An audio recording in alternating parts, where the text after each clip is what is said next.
Welcome that should have been live right now. episode post with you, with the invisible man and woman, Terrell and CJ, aka For Real Love, BOD,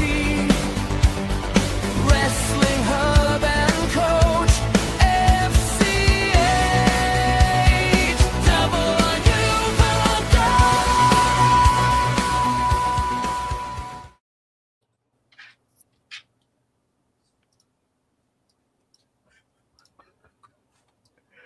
to episode 51 of Evolve, season 2, episode 1, I believe. Following the Succession 2.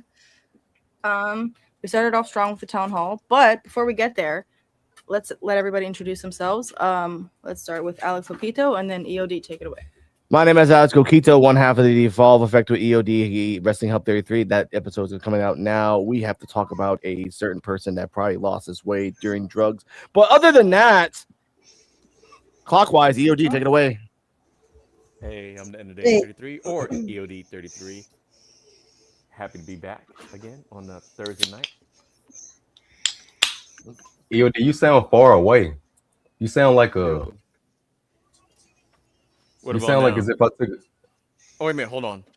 Oh, wait, right there. You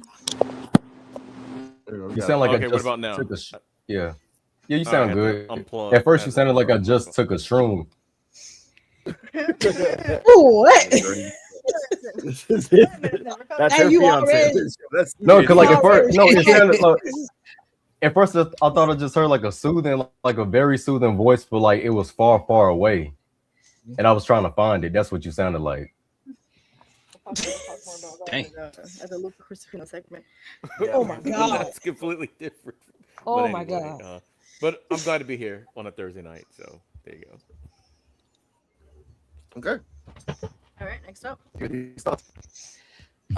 these thoughts, and what'd you say, Terrell? The only way they're gonna hear my thoughts is If you speak your mind. if I speak my mind. There you go. Oh All my right, I'm gonna get it next time. I switch it up all the time. I switch it up You all do the it. time to let you know that we don't use scripts over here, y'all. We do not use scripts over here. From the I was heart. gonna say None it of didn't us sound do. the same as last week. I thought I was going crazy, Yep. but I'll take it. I'll take it. I love Speaking it. of the unscripted Mr. Terrell.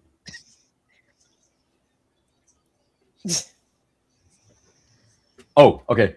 Me. Oh, What's going on, everybody? My name is Farid Terrell, and this is my fiance, the beautiful werewolf. hello, it's CJ Wolfie. How y'all doing? And together we are For Real Love. Real Oh, love. she down beneath now. Yep. And we are the post-evolve review for PUWF family. What's going on with everybody? What's going on with the family? Shouts out to EOD, the wise man. Shouts out to Hear These Thoughts. The only way you hear his thoughts is if you speak his mind. When he speak his mind, you will be able to hear his thoughts. You know what I'm saying? And if you can hear my thoughts right now, my fiance is in my favorite place. Hey, y'all, look, we here with Mr. and Mrs. Invisible. Oh my He's in my favorite spot. take it away. This is like the first 4 minutes. And I have a plate of food. I have a plate of food yet again. Oh my god, buen provecho. I have a plate of food yet again. Oh my god. Okay, it looks like we don't have Coach with us tonight. No, coach is not That's here. too bad. We missed Coach. All right. Well, We love I you, guess that's- Coach. CJ. Guess Love we you, Coach. rest. CJ, you guys. CJ. They did their. Yeah, they did it. right? They did it. They- Okay. Go, take it away. All right, and make sure everybody said hello. Now, let's start off. We got the town hall and special guest, interim general manager of NXT, Robert Stone, came back to grace us with his presence at Evolve once again, and it was kind of funny. Crap, what's his name? The other host, the OG host. Rosenberg. Yeah, Peter Rosenberg. He was like, "Oh, Robert Stone, yeah, he's back." And it's like, you were like weren't you trying to get him fired? First episode after he left, petition to get his ass out of here. Like, motherfucker. Yeah. So the first thing that Robert Stone does is bring out Timothy Thatcher as the new general manager for Evolve. And Timothy Thatcher comes out looking very nice, by the way. This is the first time we haven't seen him in like a t-shirt. And I'm guessing production told him you cannot come in a t-shirt. Excuse me. And he comes out and he's like, "Oh, thank you, but you know, I'm not general manager material." Sorry, folks, our animals are going crazy. Okay. He's like, "No, this is, to me, Evolve is a work site where you earn opportunities. So, with that being said, I'm the foreman of Evolve." So Timothy Thatcher is the foreman. Now, mind you, everybody in the Evolve roster is surrounding them in the background, right? You've got everybody except for Dante Chen. And Harley Riggins and Cam Hendricks are not there. Okay, there you go. And Callie Armstrong's not there. Those Okay. 4 are not there. So yeah. And oh yeah, Yes. Cyrus is not there either. Oh really? Okay. Okay, so next up. Okay, so Timothy Thatcher speaks and he's like, "I'm the foreman of Evolve now." And then of course Harlem Lewis comes out and is like, "Oh, you owe me a match." Yada yada yada. Which, mind you, Brooks Jensen is standing there in the corner, like pointing the finger at Timothy Thatcher. Don't really know what he was saying. He was saying, mad "Fuck about you, something. don't give him the match. Fuck you, don't do that. No, no, no." I'm like, Colorful language. don't be a bitch, Jensen. Come on, man. You lost. Recorded on TV. Now, all that being said, Harlem Lewis is like, demands a match, and Timothy Thatcher's like, "Oh, don't worry, I got you. You have a match." And we'll find out who it is later on. Before that, the final evolution. Final evolution, yes. That's another concept that Thatcher introduces, where the Evolve champions are done, and they've had their evolutions, and this is the final one where they'll give up the belt. Either they lose, and there's a new standard bearer, as he put it, or they vacate the belt. Mm-hmm. So either way. So Kendal Gray has a match tonight with Tyra May Steele, and then next week Jackson Drake has a match with ... Exactly. All right. EOD. Yes. EOD, what are your thoughts? I like the fact that they started off everything with the town hall, and as I was saying on the Evolve effect, the Invisible Man was right. He called it last week that it was going to be Timothy Thatcher. I knew he was in the running, but I wasn't sure who they're going to ultimately pick. So I'm actually glad, and I do like the whole naming convention. He's a foreman. Stevie Turner, she was the prime minister. Ava was the mayor. So I kind of like those little terms and stuff. The Final Evolution is a cool concept that I hope they just keep it to Evolve. It's like, okay, because you're gonna go out from here to NXT. And they officially announced that Kendal Gray is on the NXT roster. So it's the first time they've actually said the words. So that's good. So win, lose, or draw, or last night was her final match. She wins. She keeps the title and then vacates it. She loses. Tyra May Steele is the new champion. So, and it's called the Final Evolution. I like the concept of that. So, I'm trying to think anything else happened on this segment. Robert Stone, I like the fact that he's got a lot of respect from the crew. They don't treat him like, oh, this is that announcer guy. It's like, no, he actually has respect, and he's actually doing a really good job as being the interim general manager, and he really takes it seriously. Like even on social media and stuff, he really feels like he's the interim, and maybe eventually he might get the interim tag taken off his name. But yeah, I thought the segment was good. So, Yeah, these thoughts. Okay. Hear these thoughts? What do you think? Yeah, I'll second what EOD said about everything. And I like the Final Evolution thing because it's just like, we know they're going to lose their title. Like, they're like, get out of here, go to NXT. You're going to leave us the title. The only choice that they have is how they're going to lose it. So I like that whole idea, and I like the whole town hall situation. And as EOD said, the whole nickname for Timothy Thatcher. Okay. Okay. Who's next? Is it CJ? Okay. Sorry, my eyesight is not that great.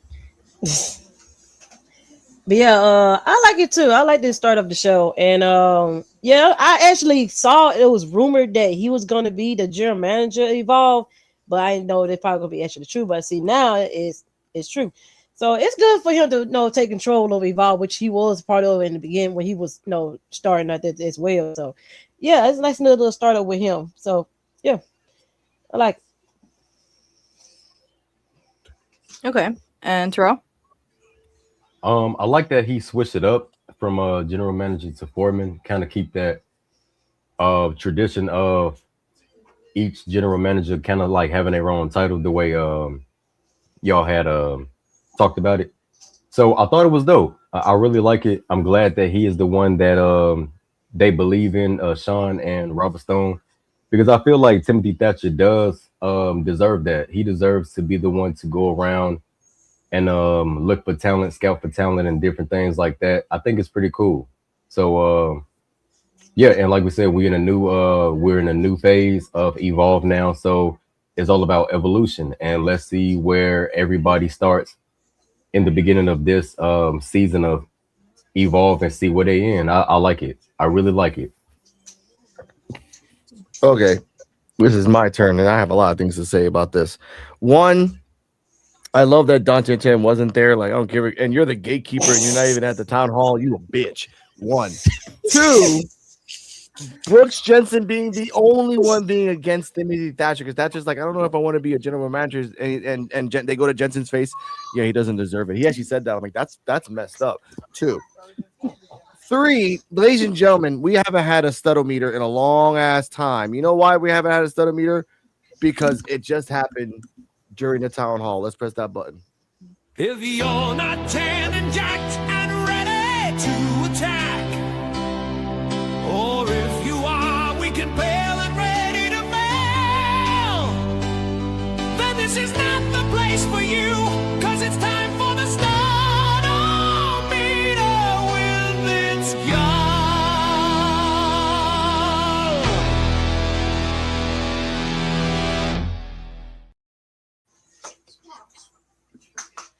I love that song. I sing it every time. Now, the reason I call it the studometer, one, while Thatcher was talking, while Stone was talking, while everything was happening, Mitzgall was doing push-ups on the apron. Itzgall was doing Schwarzenegger poses on the apron. Itzgall was just flexing the whole time. Literally. He's like, the camera's in the corner of me. I know my spot. I know my shot. Let's go. His shirt was awesome. His shirt was like, his shirt was like Vanity Project when they were all coordinated. We'll talk about coordination of Vanity Project later. But the fact that all these people were here, but no Kelly Armstrong, no Harley Riggs and Cam Hendricks, no. And by the way, Tate Wilder was there. We'll talk about Tate Wilder later, but Tate Wilder was there. That snitch, mother. Anyway, great town hall. So basically, everybody that was fighting that night wasn't there. Yes. And I want to say about Foreman. I want to say about the Foreman. I like the Final Evolution too. We said this on the Evolve effect. That the fact that back in the day, 2016, but NXT, even old school booking, if you were the champion and you were going to another federation, you laid on your back or you went out as the champion, as the legend that nobody beat. They have like and they can effectively turn either Kendall Gray or Jackson Drake into an Oscar. Like I said before, someone that started in NXT, ended in NXT, a legend. And I want to see that. But that's what I say. I don't want to spoil anything, but that's what I gotta say. After you.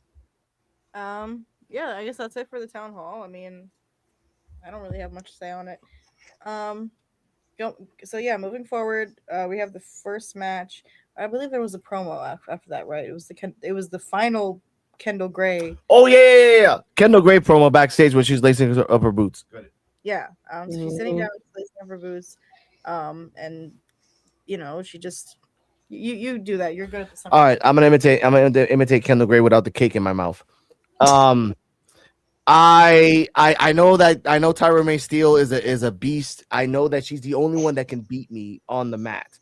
I know that she's undefeated in freestyling and I'm undefeated in amateur wrestling, but this is different. Once I get into the gray area, I thrive under pressure. I thrive on anything. And once they raise my hand for the last time as the Evolve Women's Champion, you will know my name, and I love that. So let's go counterclockwise. Oh yeah, CJ, your thoughts on this promo of Kendall Gray?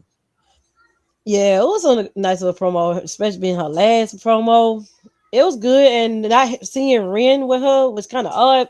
You know, she been with her down there like a couple nights of Evolve, but I guess she wanted to go all out her own to end her thing down there Evolve. So yeah, it's pretty nice touch to it to show that she's not backing down from no fight at all from nobody. So and being trying to defend her belt in this last title run, last title that she had down there. So yeah, I give it an A. Okay, cool. Terrell and then EOD. Go ahead. The promo was amazing. The way that she delivered it, it was cool. To see where she came at the start of Evolve all the way up to where she is now, I would say to me, her promos never really needed work. I felt like she was always good on the mic. And yeah, you know what I'm saying? She made a statement and I liked it. So I'll give it an A. Okay. And then EOD. Yeah, I like the promo too. You could definitely tell it was the last promo. And I think she did a good job. To me, I always thought like I think she's gotten better with making her promos. This one felt like more natural because before to me like if she cuts a long promo, it seems like it kind of falters after a while, or I don't know, like it's something weird about it. But this is a really good promo, and that's what Evolve is for. You get to learn She's always been good as a wrestler and stuff like that, so she's really been just developing her character for the most part. And yeah, it's good. Sad to see her go and everything, but I did like the fact that they let her get a chance to cut this one last promo. So yeah, I give it an A too. Okay. And hear these thoughts?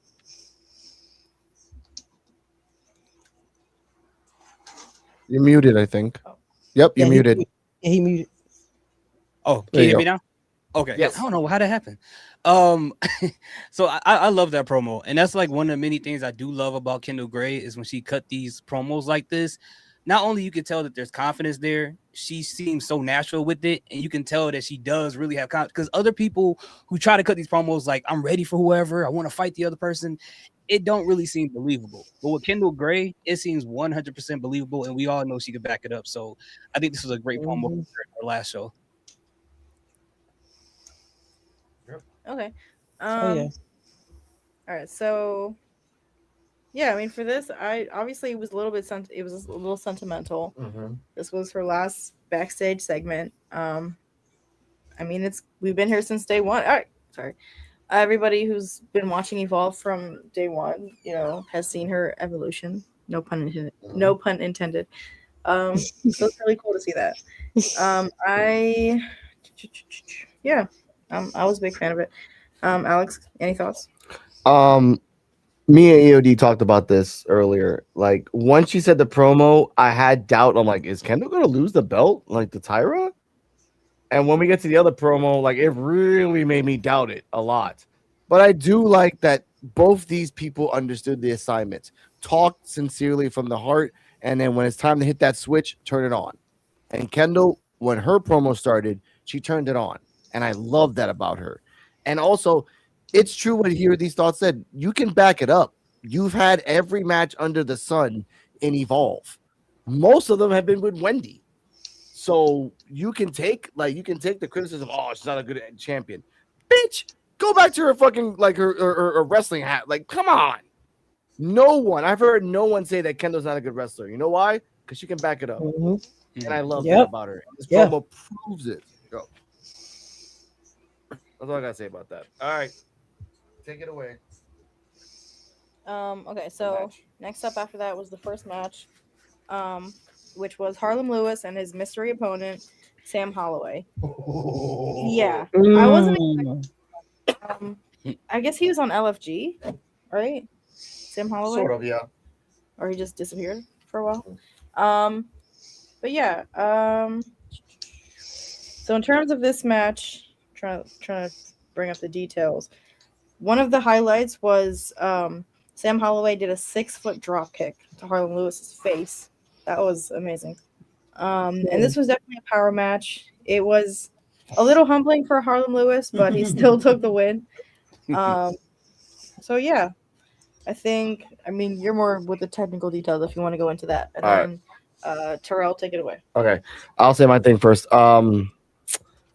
Ooh. First off, did Holloway did the outside to the inside second rope elbow drop. He did a double underhook suplex to the corner. He did so many things that were unexpected from a guy who's top heavy. And as I told EOD, and I quote myself, it feels like someone bought an action figure and bought two different parts, put them together, and that's him.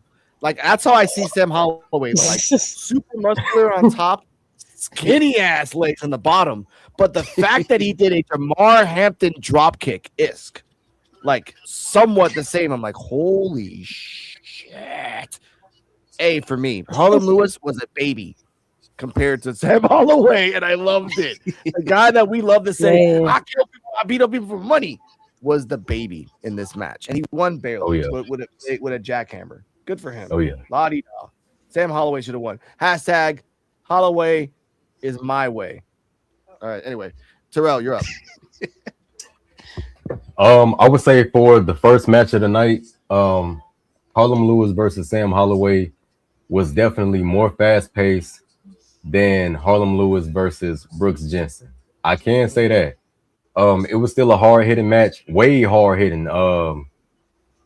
When Sam Holloway threw Harlem Lewis at the turnbuckle, like at the corner, the ring corner. Double underhook. Yep. I was just like, bro, he picked that man up and tossed him like he was a baby. And I was like, bro, I don't think he's gonna be able to pull this off. But you know, he got lucky, man. That's all I can say. Harlem Lewis definitely got lucky. What's going on, Mondo? Hockey Town, what's good? Hockey Town. That's a cool podcast. But yeah, man, I got to give this match. I'll give it a. To me, it was pretty good. It was pretty decent. I have to give it a. A. I mean, it was a good match. I give it an A. It was. Hold on, Terrell. Before you continue, like, okay, me and EOD, I told this to EOD. Do you want to grade it by two separate wrestlers, or do you just want to grade it by the match? Because two separate people had two separate grades. For me, Holloway was an A. Harlem Lewis was like a B minus C. Because he was okay, but that's how I feel too. Like that's how I feel too. Like it's two different performances here, man. Yeah. I mean that would be fair. Yeah, that'll be fair. I'll definitely have to say Sam Holloway for sure was an A and Harlem was a B. He came out on top, but man, Sam was giving him a run for his money. Okay, Terrell? EOD. Oh, I'm sorry, EOD. I meant to say EOD, but my brain's not Go ahead. Are you good? Yeah, to me, it was a good match. But storyline, you were like, okay, Harlem Lewis, you're supposed to be the #1 contender. So I was like, all right, he should be dominating this match. And that was just not the case. Sam Holloway was beating this man down. And I was saying on the Evolve Effect that it's like Sam Holloway like ate two luchadors and then took all their essence. Because he's like a giant colossal luchador. He could do all the luchador moves. Like the way he just moves, and as the Invisible Man was saying, told me earlier, like when he did that drop kick, like that standing drop kick, that's like Jamar Hampton stuff. And he's 6'7", 6'7", 280 pounds, just a phenomenal athlete. And I think the sky's the limit for this man once he gets out of Evolve. All they gotta do is give this man a character, because that's the one thing he doesn't have is a character yet. And but man, Harlem Lewis is a big dude, but compared to Sam Holloway, he just looked like a child. And the baby. And Harlem Lewis was lucky to get the win. He was really lucky because I actually thought he was just going to kick out like he was kicking out all the other stuff. There was one more thing I want to say, but I can't think of it right now about Sam Holloway. But Could I ask something? Fan. Oh, I know what I was going to say. Oh, go ahead. I remember now. Oh no, you go ahead first. Now I was going to say Sam Holloway I know he's an ID guy, but he looks like a PC guy. Yes, he This does. is like Yeah. somebody that they brought in from the PC. That's what Sam Holloway looks like, except that he's Mhm. an indie guy, which is crazy. But okay, go ahead. Yeah, I was gonna say about Sam Holloway at the weight that he is now. If he was to drop weight, he would be dangerous. He'd be Gunther weight, just like Yeah. all. Like yeah, exactly. Yeah. But with the He's high only turned flying like man, 40. dude would be dangerous. He's dangerous now. He's He'll be dangerous Exactly. now. Terminator level by He's Gunther dangerous now. weight. Man, Yes. if he was to slim down, bro, I don't know what they'll be able to do with him. And Cardi, go on. Yeah. Okay, one thing about Sam Holloway, I'm glad you mentioned that because it jogged my memory. Apparently the commentary at one point said that he's the new Keanu Carver, basically. Oh yeah, He's yeah, the yeah. big guy because Keanu Mm. Carver's gone. Yeah, and I quote, he actually is the Welcome like biggest it guy in Evolve because Keanu Carver has been sent to NXT. So by I was like, yeah, that's true. Like by proxy, he's the biggest guy in NXT in Evolve. Oh, by size. Okay. Okay. Okay, but hear these thoughts. Your turn. But before that, remember this: Sam Holloway has only been in Evolve and basically in PC wrestling for a year and a half. That's it. He's been training for a year and a half. Wow. Hey, if you got it, you got it, right? Yeah. Man. Yeah, I like this match a lot, and it's okay. So for both of those guys, they're going in two separate directions. For me, the more I watch their matches, I mean Harlem Lewis or Long Island Lewis, or whatever you want to call him, he's okay. And the more that I watch his matches, the less I really care about what he's doing. But when it comes to Sam Calloway, especially like in that match against Drake Monroe, this guy has been impressing me every single time. You're right about his legs, though. His legs are kind of skinny. He got to do something about that.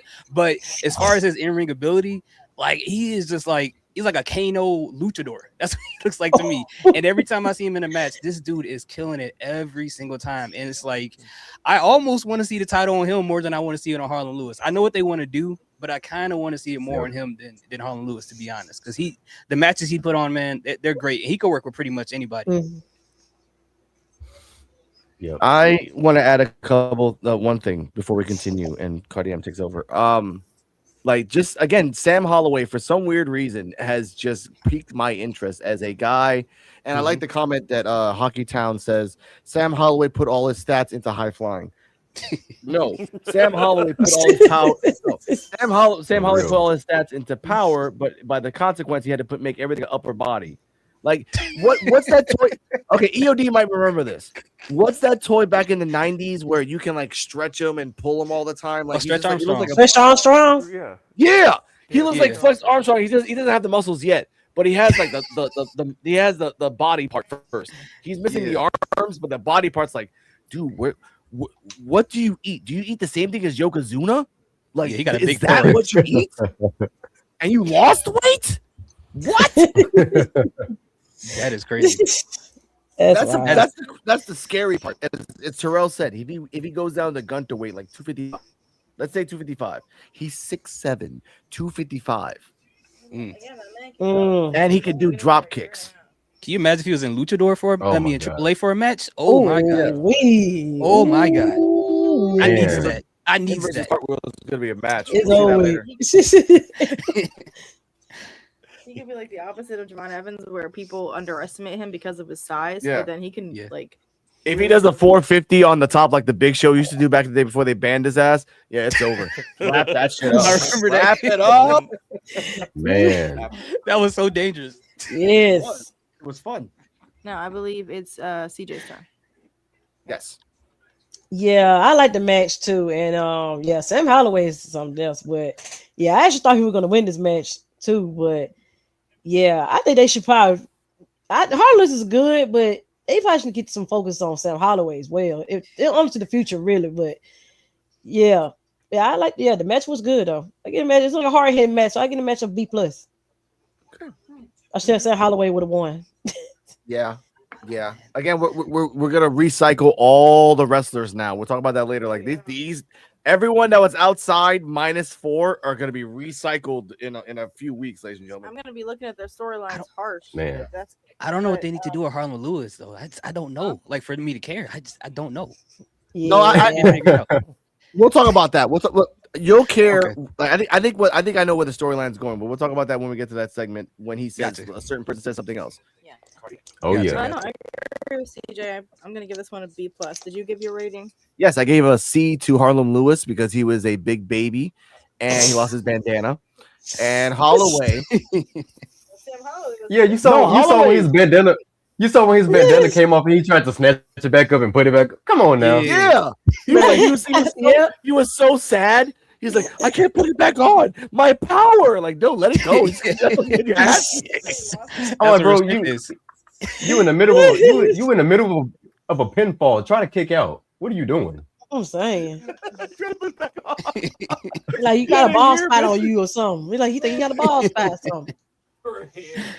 Don't be ashamed of what you have, dude. Shave it off or just leave it out, man. Come on, guys. Jesus. The bandana makes him scary. That's why. There's all right. Go on. After the match. Okay, now, so as we know, Harlem Lewis won, and we come to the special segment. Of Okay. okay. Here we go. Boys and girls, there are things in this world that I do not understand. I'm sorry. Who are you doing the intro for? I know, but tell me when to press the button. Just tell me before you even talk about the promo. Sweetheart, I swear to God, just let me do it. I forgot what the button for. Are we talking about the It's hippie? funny. What are you talking about now? Oh, okay. Oh, the asshole. Okay, go on. Okay. I'm sorry. Miscommunication there with production. I don't know.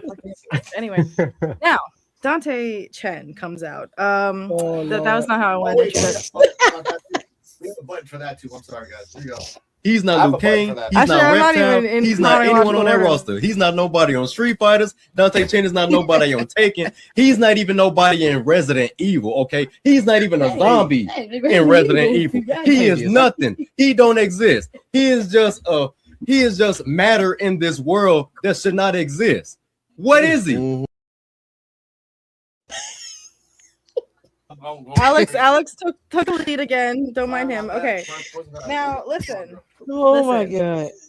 We had a certain vegan ice cream themed situation here. Named Dante Chen. I don't know. That's a reference. That's a deep cut to a reel that Terrell did. Anyway, but Dante Chen came out. And mind you, this is that. No, dude. What are you talking about? We just finished. Oh no, not yet. That's So they did the interview. I was getting there. Chewy Martinez. Okay. Excuse me, sir. Who is hosting? Chewy Martinez. Yes. Thank just you. finished the Holloway and I Harlem skipped Lewis. ahead. I'm sorry. Yeah, I got girl. excited. What are you getting mad at me for? What the hell? Oh my god. He threw me off so bad with the hippie. Who was the hippie? Are we talking? I thought Just show the clip because I don't know. Okay. Oh my I know now. I know. oh yeah. Hold up a second. EOD's probably Hockey the only Town. one. Okay. Hockey Town asked, what's wrong with Dante Chen? What's wrong with We'll Dante talk about that Chen? later. That is a loaded question. There's a little. We'll get to that in a second. Yeah, EOD, don't. after the match between Holloway and Harlem Lewis, was it the Crucifino segment after that? I think so. Yeah. Yes. Okay. All right. That's what I said about the hippie. Okay. Ladies and gentlemen. The hippie. Okay. Ladies and gentlemen, when one clip connects to another clip, magic happens. Enjoy. Evolve. Do you feel that? Do you feel that bass in your chest? That spark that's in the air? Well, get ready because Luca Crucifino is arriving. And when that beat drops, I'm tripping through the lights. I'm rolling with the rhythm and I'm cruising right to the peak here at WWE Evolve. And just because I'm vibing, just because I'm smiling, just because I move the way that I do, does not mean that I'm not dangerous. I've been through the silence. I found my inner self. And I figured it out. That when Luca Crucifino is vibing on the frequency of love, fluidity, and fun is when he is his most effective.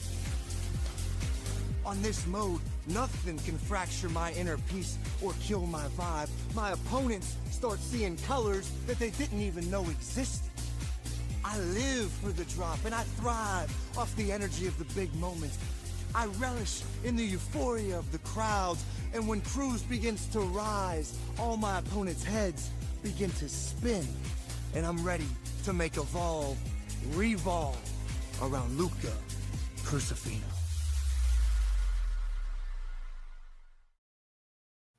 God dang. Oh man, that was beautiful. I was First off, ladies and gentlemen, only exclusively, we saw Terrell laugh his ass off for like the first 15 seconds. I saw his little screen. He was going nuts. Back to you, Cardi. Oh, man. All right, let's go. Oh, it's beautiful. Okay, now, so this was introducing the I'm gonna call him the alley cat, Luca Crucifino, aka cruciferous vegetables. Wow. AKA I went off to the forest and did some plant medicine, and now I'm enlightened and I go to raves. This is my girlfriend, ladies and gentlemen. I didn't tell her to say that. It's all off the cuff. Off the cuff. When I saw this promo, I said this earlier during the Evolve Effect. I'm quite a psychedelic person myself, and I was very dazed and confused. And then Alex told me that that's actually the name of his finisher, and I was like, that's a crazy coincidence. And that's the name of a movie with Matthew McConaughey. Mhm. All right. They might get old, but I stay the same. Like, you nasty. That is. I'm gonna tell. Yep. Oh, The greatest movie of all we had time. order, now it's chaos. I love it. Okay, so that's Luca Crucifino. Anyone who wants to go first? Mayhem. I'll go. He has words for this. I can see it. So first of all, Dazed and Confused is my favorite movie of all time. For anybody that didn't know, it is my favorite movie of all time. But to me, the best movie ever made was Carlito's Way. Oh, damn it! That is Scarface. Carlito's Way's Rise to Power was okay if you watch it like 20 times. Other than that, it's not that bad. Yeah. I had to you guys. All right. Yeah. That's all I had. And then of course, new age movies is Sinners. So those are like, I got a new category. But anyway, Luca Crucifino, man. Let me tell y'all something about Luca Crucifino, man. He was celebrating. What happened was, Tony D, he had a lot going on, you know what I'm saying? And Luca Crucifino, he had to go away. He got kidnapped. Okay, he lost all his riches. He lost his lawyer's license, and he said that he just needs to get away and start over again. He found himself and took a pill in Ibiza. He wanted to show some people that he was cool. Mm-hmm. That's what happened. Okay. Oh, Can I, geez. wait, Before we get to EOD, go on, Cardi. no, I That's just what want to happened. interject. Actually, that's a good point. I think what happened is like his quote unquote kidnappers left him in the desert, and he had to just find his way back. And he might have ate a few cactus along the way. Went a little crazy. Oh man, Not cactus. Like, again, all kinds of plant medicine out there. I'm just saying. So yes, He found a kilo. that's just exactly way back. what. Found a kilo That's of exactly what Molly happened, just man. randomly in the desert. He went to Burning Man. Laura Mensa's gimmick, in the archive. Found his way to the Yes. WWE archive. Lots of This is my girlfriend. This is off the cuff. I have Chewy hate, but that's just Luca imagination. Oh, yeah. EOD, your turn. They have Yeah, look. All right. I'm gonna wait to see how it goes because on first glance, I was just thinking, am I gonna have somebody on unwanted list? Because this, No. like, I like Luca Crucifino. I remember when he was on Evolve, feuding with Big Body Javi. And you know how he was all dressed, all sharp and everything, with the suits, and now it's this, and I'm like, I'm gonna reserve judgment on it until I see it in action. I'm not gonna just jump to conclusions. But the only thing I could get with his character is just like some inside baseball and everything, because like when I got my master's degree, I went into corporate, and I didn't like it. So I'm thinking, okay, he's a lawyer. They can always write in the story who's a lawyer, but then he just kind of just didn't like it no more, either because of the Tony D'Angelo situation, but the DJ stuff is what he actually loves, so he decides to drop that to do this, or maybe he's still a lawyer, daytime to pay the bills while he's pursuing his DJ career. That's how I'm looking at it in my head. That's why I'm going to try to reserve judgment because I think the Invisible Man and Cardi M saw my live. Oh my God. saw my live last night, and when I was watching it, I was like, "What am I watching?" Yeah, He came he up, actually like, I quoted that. my face was just, my jaw was. I was like, what is this? But you never know. It could turn out good because I didn't like Cody Rhodes when he first came out either. So I didn't like Cody Rhodes. He became dashing Cody Rhodes. That's just me. So Yeah, but maybe it can grow on me once I see how it's done. But I first thought, I'm like, he stole Ora Mensa's gimmick, because that was Ora Mensa basically. Um, and he was in the Evolve, but the fact that he said he is a DJ too, so I'm like, all right, maybe it's an extension of his real personality. So like, I'll reserve judgment on it for now, but not for too long though. So you're gonna have to do something quick, or you're gonna end up on that list. Oh yeah. Oh, on that unwanted God. list. Okay. I hear these thoughts. Go ahead. Where do I start? I don't know what I watched. The whole promo was about him drugging people. If you listen to it, he said, "When I hit my opponents, things are turning colors." Now, I talk about Aaron work on a week-to-week basis when he do crazy stuff, but that is an HR violation. You can't come to work talking about you drugging people in the ring. That is crazy. Second of all, the second violation is when he had the 24-karat Beyblade glasses on and thought those were cool. I didn't like that either. So I'm with EOD at this point. I'm reserving my judgment, but he might end up on that list for me too if this don't get any better than what it looks like right now.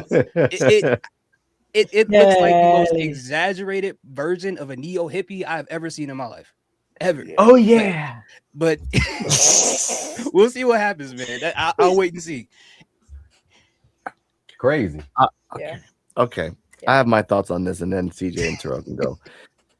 Okay, I'm old enough in my life to understand. I'm old enough in my life to remember these wrestlers, and I quote: the Rosebuds, CJ Parker, No Way Jose. Yep. Someone took all these characters, blended them together, and then ornamented his hat as like Freddy Krueger's hat. Don't forget and Eddie then Thorpe. and Eddie Thorpe, the DJ that he was a Native American DJ, put them all together, and then gave him Eddie Thorpe's hat, like Freddy Krueger's hat, and then there you go. You got Luca Cruz. Okay, when I saw, surprise me if they used AI.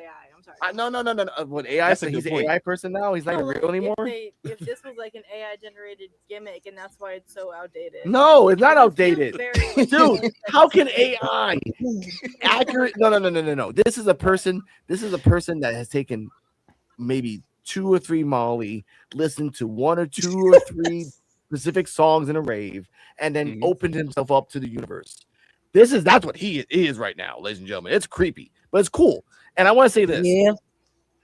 CJ understands this, and I want to say this. It's really, really weird. But again, this is it's like the weird thing. Like it's like you see a werewolf for the first time, but you're not like olden days. You're like 2026. I'm like, okay, I see a werewolf. Is he gonna be bad? I'm gonna wait to see what happens. That's what Luca Crusifina is. Like he's the werewolf that you like. I want to give him a chance. I don't want to stereotype him.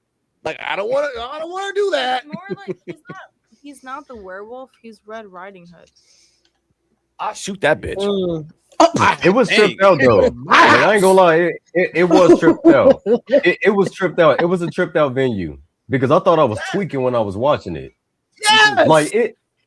It's something like you can't really explain what it was that you saw. It's like working in a mental health facility and you're explaining to somebody what a patient did, but they don't believe you. But you see this stuff every single day. And the only way for them to see it is that they actually see it. Like, wait, I thought this is stuff that only happens in movies. That's what I thought about that venue. I agree. Yeah, I don't know what I saw. Before I get to CJ, I said this also in the Evolve effect.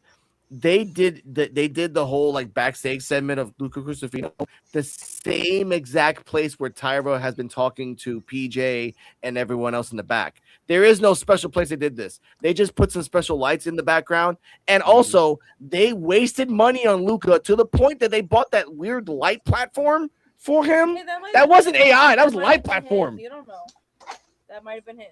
That's why I'm saying this. Oh yeah, for his DJ venues. Yeah. Why did you bring that shit to the ring? That'd be awesome. That would be fucking awesome. Light ring on the ring. This feels partly AI and partly like he had Partly Molly. lead in this. It's Molly. You keep going back to them. It's Molly. Something's wrong. Like he has a happy face on one fingernail, and then another one. Like I've seen those guys, bro. They have touched the abyss, and they've been smiling. Okay. Oh my god. It looked like a video for glasses to watch. Like that's what it just felt like. Can make Aaron Work run. Oh my god. It was something. Especially spotted him that time on NXT where he was down in that underground match. And I said, "That's Luca right there, that short hair." I was like, "Oh wait, okay, that's it. Okay, so this be it." Yeah. Interesting, very, very interesting. Kind of threw me off for a minute. It's a bit term actually, because how do you turn from a lawyer to this? It's dude looks like a very buff Justin Bieber. No, Justin Bieber. Well, black up. He looks like a very buff Justin Bieber. That's what he looks like. Yeah. But the only way this gimmick works, he got to have an entourage of groupies or hippies with him. Somebody with him. Or what they call amp it up. It gotta be some Alex Rose. It gotta be some Alex Rose type stuff, or I'm not going. I don't know. You think Tubi got that name? Budget? No. They gonna have like. Man, I don't know, man. They gonna have to. That's what's gonna be AI. Man, they gonna have to ask somebody on payroll or something, or they gonna have to. Man, they gonna have to. Hey, man, look, we can't pay y'all, but look, we'll give y'all like a year supply of whatever you need. $2 if you know what I mean.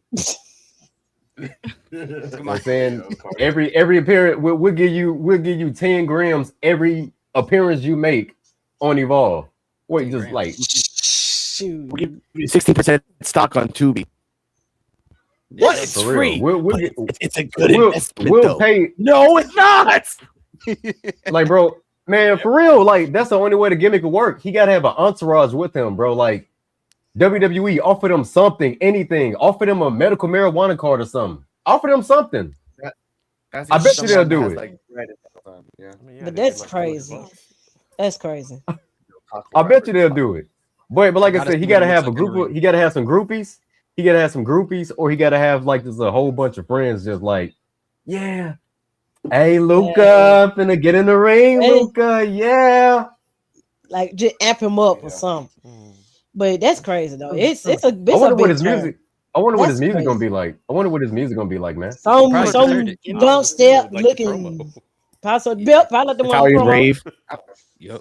Some wave music. It's gonna be the make or break. If he comes out there and something corny, if he does something corny, woman, you ain't seen wrestling yet. He's gonna do something corny. We just gotta have to see what happens. He is. Like he's not looking glasses. And I brought this up to EOD. Like he's not CJ Parker. Yeah, the glasses. Yeah, that pissed me off too. Like they don't even light up. Like light it up, bro. Also, some effort. Yep. Also, someone. Yeah, exactly, dude. It's like he's like, oh, I got beads and I have rings on. I'm like, I get it, bro. There was effort. I mean, there was effort. There's no sign. He should be like CJ Parker and have a sign saying, "I love M.O." and then they take out the double L's and just leave Y. And like, what? Oh, yeah. Like, just have fun with that. Have fun. He's a raver. I just want to know if he's a friend of Dorothy. Who's Dorothy? Who? Is that heroin? Oh. Peter Rosenberg. Oh wait, you talking about Dorothy as in Dorky? You talking about Dorothy as in a Wizard of Oz? Oh, okay. Yeah, there we go. Yeah, she's all looking at me like, "Oh, you figured it out." Anyway, back to you, Cardi. Oh my god! Oh, Scooby-Doo trick. All right, anyway, come on. After the Luca Cristofino thing. After Luca Cristofino was Aaron Rourke. and boy. the backstage in the office segment with Timothy Thatcher. Yes. Which, okay, this was kind of funny. So it opens with Timothy Thatcher is like for some reason trying to turn on a flashlight. I don't know why. And then he like blinds himself with it. That was funny. That was kind of stupid. It was funny. And then you have the jump, which no offense, Aaron Rourke, we love you, but this was a jump scare where like they pan out and Aaron Rourke is there with like just looking up at him. But yeah, so they have a little moment where he's like, oh, you know, what do I call you, Timothy Thatcher or Timothy or Foreman, and like they go back and forth. And it's like, oh, okay, and then he gives this heartfelt speech and asks for his chance to fight Jackson Drake next week. And he accepts it. And he also says this: Harlem Lewis has the compelling argument, but he'll have his time later. You'll have your chance next week. And thank you, Timothy. I mean, Foreman. I mean, Timothy. I mean, bye. Timothy Foreman. And left. Oh. All right, let's go. Let's go. Counterclockwise. Here are these thoughts. Your thoughts on this promo and the fact that Harlem Lewis didn't get it, but Aaron Rourke did. Okay. If Aaron Rourke is watching this, I know I go after you every time you talk to people, but I got the utmost respect for you in Glitter City, Sparkle Sparkle.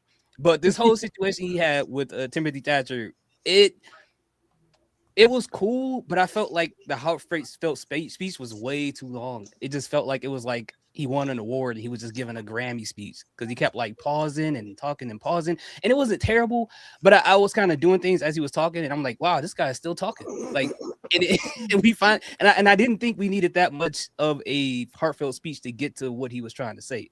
But and I also was looking at him like, wow, he's really hurt that the Vanity Project is gone. he's really hurt about that. But the fact that he got the opportunity, I was like, yeah, that's pretty cool. I like the fact that they did that. Now it makes me curious if they're actually going to try to give him the title. There's a lot of reasons why there's questions for that, but you know, it's going to be interesting to see what happens. Okay. All right. EOD. Yeah, I like the segment. The only thing was, well, not as a bad thing, but Aaron Rourke has been thirsting over Jackson Drake for the last couple of weeks. So I kind of like the fact that it was like, okay, the last straw for him was basically when the Vanity Project like ditched him in that on that 5-on-5 match. And Thatcher did say, yeah, but y'all still prevailed. So I did like that. And I think they're setting this up for Harlem Lewis, as in Harlem Lewis is going to turn into a maniac after this, because this man is getting a Drew McIntyre treatment where it's like, even I'm not even sure. I'm like, was he really the number one contender? Because every time he's kind of the number one contender, he never actually gets a shot at the title. And the fact that he came out beginning of this episode, like basically same thing. He wants a title shot, and Thatcher's just like, look, it's not his time yet. He'll get his time, but he's like basically like Harlem Lewis, he's not ready type of situation. So he's going to give it to Aaron Rourke. Can you imagine what will happen if Aaron Rourke actually gets the title and Harlem Lewis doesn't? It's already bad enough that he's got the match, but Harlem Lewis is going to be pissed next week because of this. So I think that's a good for a good storyline that can happen out of that. But yeah, he did talk about how he's trying to step up to the plate to be the leader, because Shawn Legacy did say, hey, he's the leader now. He's the one that's going to lead the Evolve guys into the future. So I do like it and everything, and he has improved. And Invisible Man was saying something earlier on the Evolve effect that I didn't think about, was the fact that Aaron Rourke has been there more. I don't want to say longer, but he's been there more consistently over the last like 2 or 3 months. And Harlem Lewis has kind of just got back. So it's like, yeah, you have been there. You've proven yourself. Harlem, you're good, but he's been here. And Thatcher is like, he's about like you said, it's a work thing. So it's like, yeah, he's actually put in the work. You're impressive, but you just got back. But he's put in work for weeks now. So I think it was a good segment, and I think it sets up a good storyline going up in the future. So cool with it. Okay. Hear these thoughts? No, sorry, Terrell. Yeah, Aaron Rourke, he had some pretty good points that he made as far as with wanting to be the one to or wanting to be the one that should go up against Jackson Drake for the Evolve Championship. It seemed like for some odd reason though, he was legit pissed with Vanity Project, like legit pissed. Like it almost as if he came off as if he was personally pissed off. Like we don't know what happened outside of the workspace, but evidently he's pissed off. I think if he wins against Jackson Drake, it's gonna be like a revenge type of thing. I think he's gonna win dirty.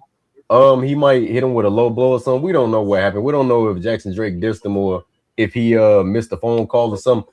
You know, ain't no shame in what it is that they trying to get accomplished here. But Oh my god. evidently, Aaron Rourke is upset about something. It's something there. He hurt. Ain't no way you that mad that they dissed y'all in the match. There's no way that you upset that they going to NXT. Like, yeah, first of all, they dissed us in the match. They dissed us during the match, and now they going to NXT. They in NXT now. Why is you upset? Oh Something happened. Something happened. Something happened that we don't know. Something happened that we don't know about. And it's gonna come out during that match. He missed his shot. Yeah, it's over. I want to know. Yeah, I want to know why he specifically said that he didn't want Jackson Drake to rewrite history. Yeah. But yeah, sorry. See, That's true though. see. But no, man. As far as Harlem Lewis gonna be pissed. Yeah, Harlem Lewis, he's gonna be pissed. I think he's gonna be pissed. They haven't showed us anything, but if that was number one contendership between him and Sam Holloway, which was crazy, that he would be thrown into a unofficial number one contender match was crazy because Sam Holloway is dope. But Aaron Rourke does deserve the match. He has been putting on nonstop action. And we'll see what happens, man. But like I said, I think something else going on we don't know about, man. Yep. That's a lot more hard.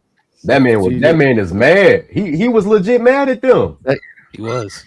Oh, not as mad as somebody else later, but he was mad. Not as bad as somebody else that tried to be a parental figure. But CJ Wolfie, your thoughts on this? Yeah, it was kind of odd though that he got this title shot before Harlem, but Harlem was a normal contender ish for the belt, but Aaron been dealing with Ben Project since he's been there. So, and Harlem would be pissed if he actually win, but he was going after him for the belt too when he do win. But yeah, it's crazy. Oh, sorry. This is Evolve related, but Ariana Grace is like beating the hell out of India Hartwell right now. Yeah, so live. Like she is stumping her. But the heels on. Belt. I'm sorry. It's Evolve related. She was stumping a mud hole in her, bro. Santino, get your daughter. Santino, get your daughter. Ariana Grace is having fun in TNA. I'm happy for her. Stacks not so much. Stacks is getting ripped apart on Twitter right after this whole birthright picture, and everyone just keeps answering the same thing. Yeah, he's just effing Ariana. That's why he's in the group. Yep. That's why he's in the group. That's it. There's nothing he's special about marriage. Yeah. They're not married yet. They're not married yet. They're engaged, fiance. but they're engaged. That means he's just effing her. He's not married to her. Once they're married, he's like, "Oh, I'm married to Ariana Grace." I mean, it makes sense that. Okay, I don't want to talk about that too. I've seen enough Love Is Blind. Until that ring gets on that finger and say I do, he just effing somebody, bro. He coming out the pod. Yeah. Okay. Sorry. Shout out to Love Is Blind. After you, Cardia. No, not much else to say about this. Not much else to say about this promo. I agree with these thoughts that it was a very long-winded speech. It could have. Some of it was a little bit repetitive. It could have been condensed a little bit. But yeah, I thought it was sincere. Most of it, I would say. Alex is reading my crazy ass notes. But yeah, after this promo, which again, I'm very excited for Aaron Rourke, to get his chance, and I hope that he wins. And after this was the next match, which was Harley Riggins versus Terrell London.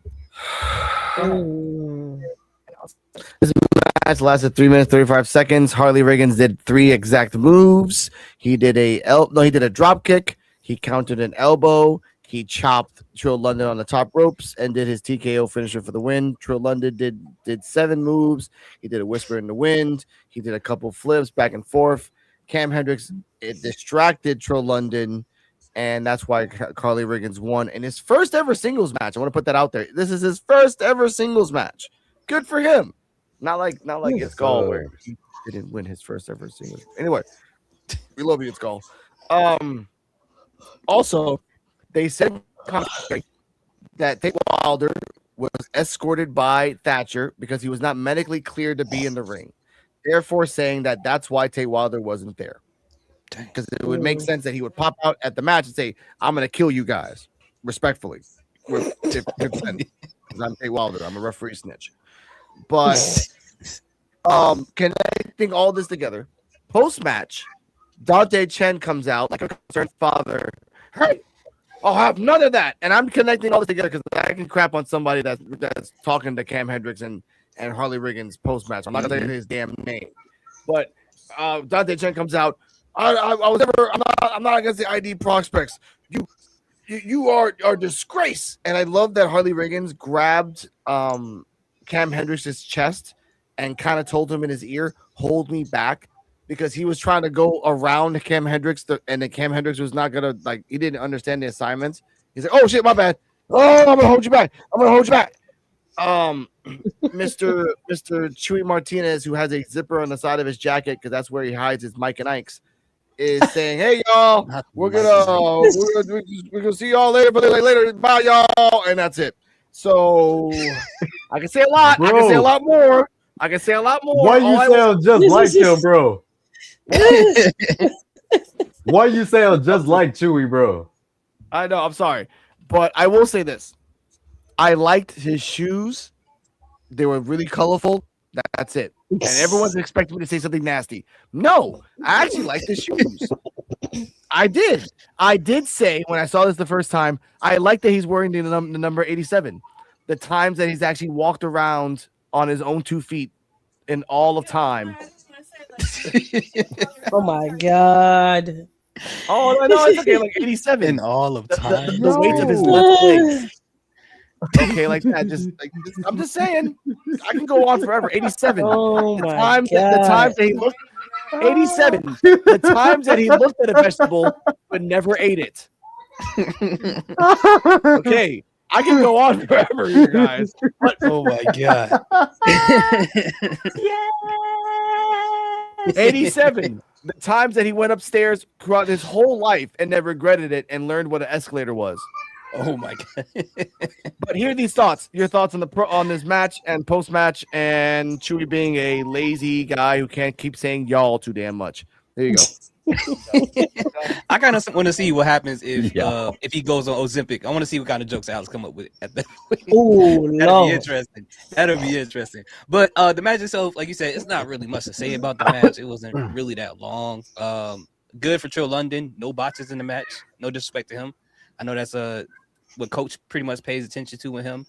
And Dante Chen, he comes out, and the first thing I notice is the floods, the bottom of his pants. Now, if you don't believe Noah's Ark is a real thing, if you saw those floods over there,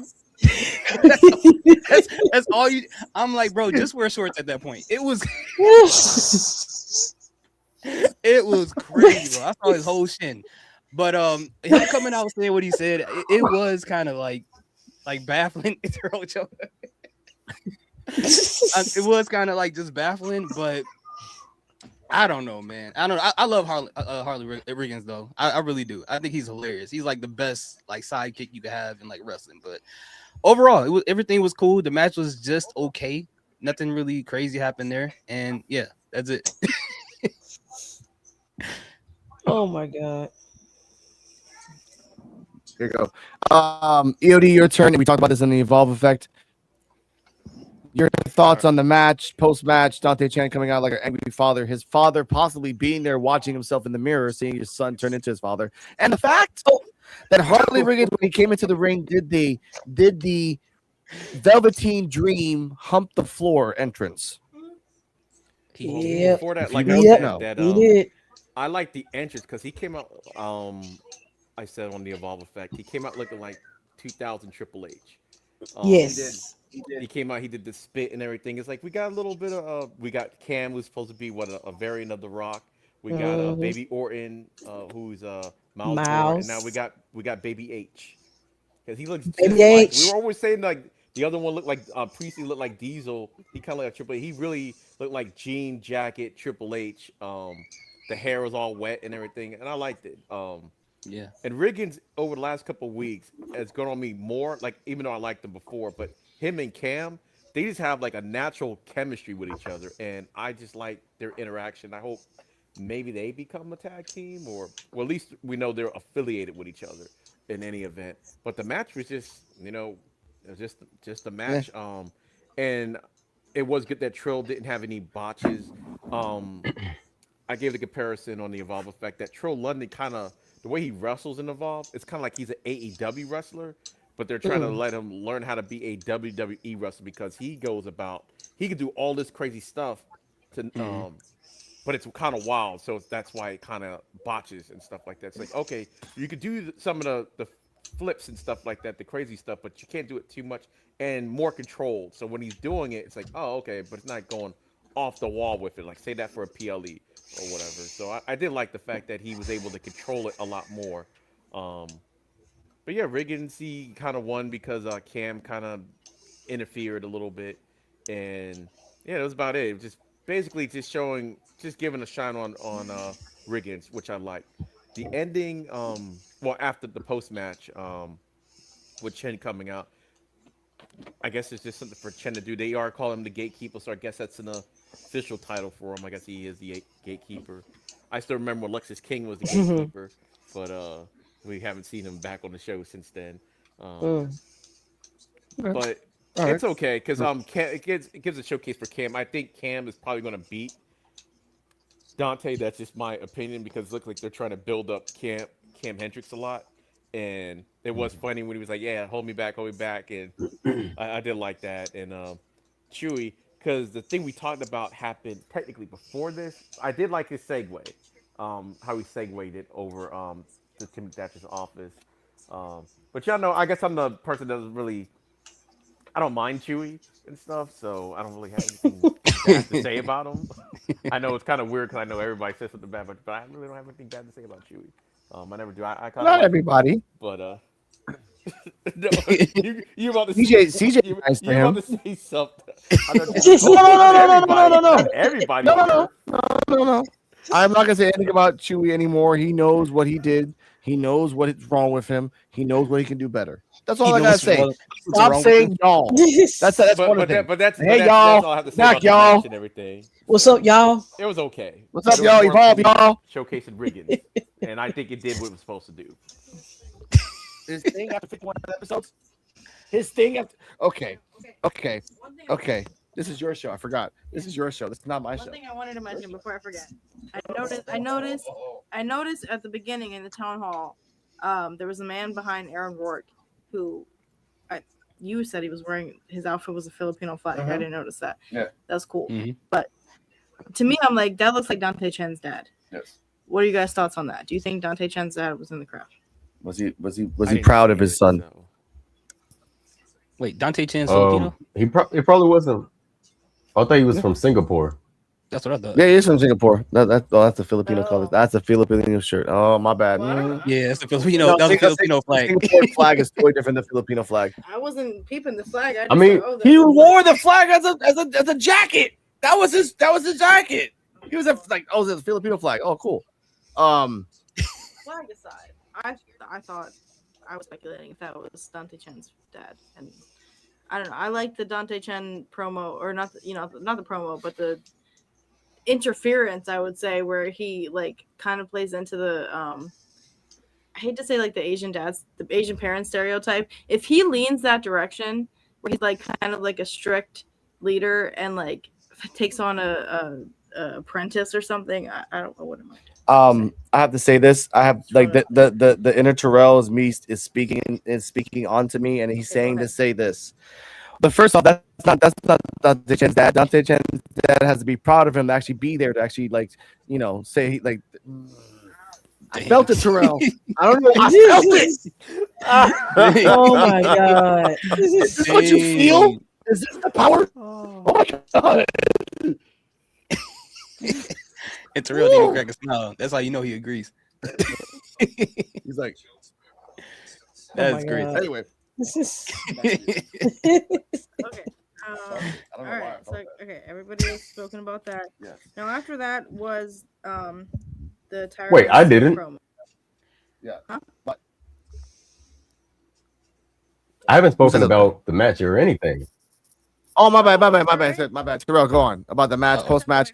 And he's the Oh, guy that yeah. hates Dante Chen the most. We skipped him. My bad. My apologies. Wait. Sincerely. Go on now. This is your Wait, show. Hold CJ on. Wait. CJ, did you go? Nah, I don't think I went either. But I ain't Oh, had you much to say. good. I ain't had much to say about the match, but it's just like a regular match to me. So I give it like a C-ish. But they did all right. I'm glad Trill ain't had no botches, too. So they did pretty good. It was a pretty good, decent match. But then at the post match, it's when I saw Dante Chen, I just thought about Bay. So I was like, oh no, we'll see what he gonna say something about this man. Mm-hmm. I just thought of him. But then yeah, it's just I kind of open those two do be a tag team. They be hilarious together as tag team. So hopefully they stay together, this tag team. Yo, those Dante Chen capris were nasty, bro. Man, that was crazy. Them things were nasty, bro. That's nasty.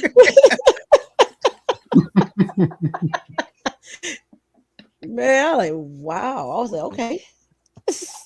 Nice fit, dude. Okay, Dante Chen. so here are these thoughts. When you first mentioned the capris, because that's what they were capris.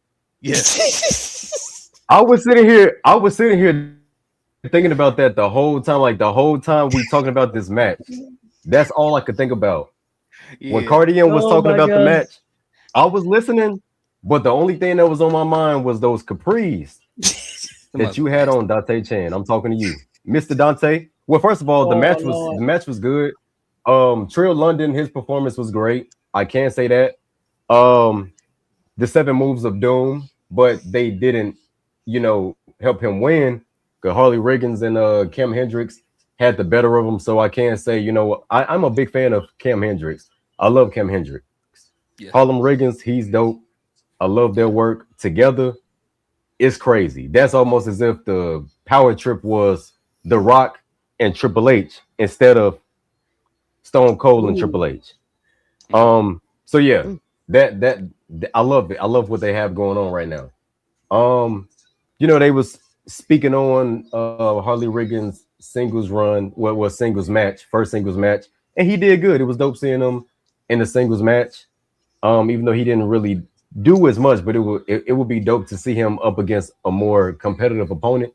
I'm not saying that Trill London is not, but I do see where everyone is coming from as far as with Trill London, like not fully moving around the way he could. And maybe that's what he needs. Maybe he needs to be somewhere or be in the ring with someone where he could be able to do those type of things. But we know WWE love to play it safe. Sadly, they was interrupted by none other than Dante Chen. It's weird seeing Trey Martinez and Dante Chen in the same segment at the same time, because I thought the screen was going to explode and I would have to buy a new TV and probably debate on whether I was going to watch Evolve again, just in case that happens. My TV is fragile. I love my TV, so don't do that no more. Dante Chen, you came out with those capris on looking freaky. And you look like you was ready to bust it wide open at a 1999. No. You had them capris on, boy. You had them capris on, boy. Like you was finna get ready and be a New Orleans juke joint. You look like you could have made every jaw drop in a New Orleans juke joint, ready to back that thing up. And them capris you had on. Boy, those are the type of capris, those are the type of capris that them girls used to wear when Juvenile was real active. Oh, damn, 2000s, nice. You had them capris on at Freaknik. You had them 1980 Freaknik Capri's on, boy. Oh my god. I heard a Juvenile Megan Thee Stallion song today for the first time. That's the auntie get down threes. Man, Dante Chan. Y'all can get down. Damn. Dante Chan, you had one job. You had one job, What? Dante Chan, and that's all you had to do. All you had to do was join forces. I don't need you to get into it with them. Oh. Just join forces. You could have came out there. You could have told them, you know, how you felt about. Come on now, you could have teamed up with them or something. Wait, you But think you should have teamed I up can with say this. PC? Cardi M. Oh, I'm sorry. Oh yes, No, I most was saying- definitely, man. It's time for him to turn heel. That's the only way I love. That's the only way I love that man. I love that man if he just say F everybody in the crowd. F everybody in the crowd. I don't want to be likable no more. I don't want to be. Come on, Dante Chan. It's time. I'm sick of your fake smile. You had it behind that fake smile. Your smile is not genuine. It's not. Because I know you can be bad. The way he used to treat Mr. Inofe, that's how I know he got some evil in him. Oh Lord. That's how I He know didn't let it. that go. He That's didn't how let I that know go. it. That's how I know. That's how I know. The way he was finna beat, the way he almost beat the brakes off of Trill London, man, that's how I know I saw that look in your eye when you was debating on whether you was gonna shake his hand or not. Come on now, Dante Chan. Go ahead and just turn to the dark side. But Cardi M, the whole dictatorship type of thing, or you know, if he want to become like some type of like dictatorship type thing, like as if he's, you know, too big, like a big ego, the gatekeeper of Evolve. Tap more into it. It's okay. I don't even want, man. Come on, Dante. Be like, I don't want nobody breathing around me. Yeah. I want you to hold your breath when you around me. That's how Dante Chan needs to be. I need you to hold your breath when you stand next to me. Don't even breathe. You breathe, I'm gonna smack you. Because the way he came out, bro. The way he came out was fire. I loved it. Yeah. But then he started talking heroic again. Like, what are you doing? Yeah, he did. Okay, I see your point. Okay, I'm gonna take this in the video game direction for a second. Let's talk Ghost of Tsushima. He could go that direction where like his honor is everything to him, but will he keep choosing his honor or will he choose vengeance? I'm trying to keep my thought. But no, okay, in terms of like for him, I don't think it's about ego. I think it's again like honor and this whole like when I say like the Asian parent stereotype, like he might have such high expectations of everybody else that like nobody is gonna meet those expectations, and so he's always like, all right, well, I gotta defeat you because you know you're not doing what you're supposed to do. Like his whole like the Team PC being like villains. Like I like the fact that he's like, no, I'm not gonna join you guys, even though I am PC, because you guys like I don't stand for what you guys are about. Yeah, and then guess what happens next week? We're gonna hear making our way downtown where they beat Dante Chen's ass in the parking lot. Like, and that's what's gonna happen. So this great we beat you, and we stomp you down. Anyway, back to Yep. I don't know what's next. Oh, Tyra May. Yeah, Tyra May. Oh my god, that was all Dante Chen. Okay. Yes. Wow. Off the cuff for 10 minutes. That's what I said. I'm not the host. If I was the host, I'd do like 10 minutes on Chewy Martinez on everything he was wearing for the fact that. No, we know Terrell way. wanted to talk about Dante Chen. I know, but by the way, ladies and gentlemen, the fact that all three people came out on TV, you know, we gotta press the button. Chewy Martinez, Dante Chen Brooks, Jensen, we are the unwanted. Chewy Martinez, Dante Chen Brooks, Jensen, we are the unwanted.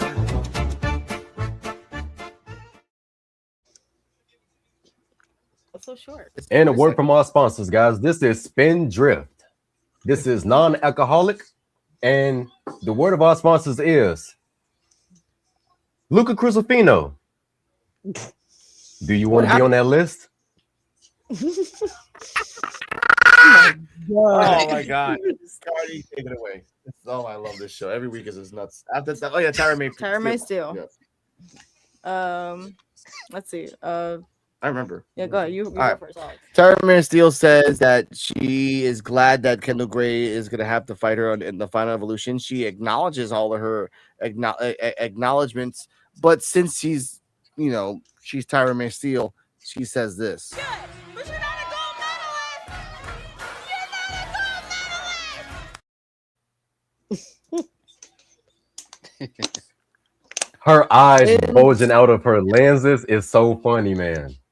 Yeah. By the way, she was wearing contacts. That's why her eyes looked all weird and stuff. Like, because if she doesn't wear contacts and doesn't wear the glasses, she gets all like kind of like loopy eyed, so she can't really focus. So she needs contacts when she's on camera.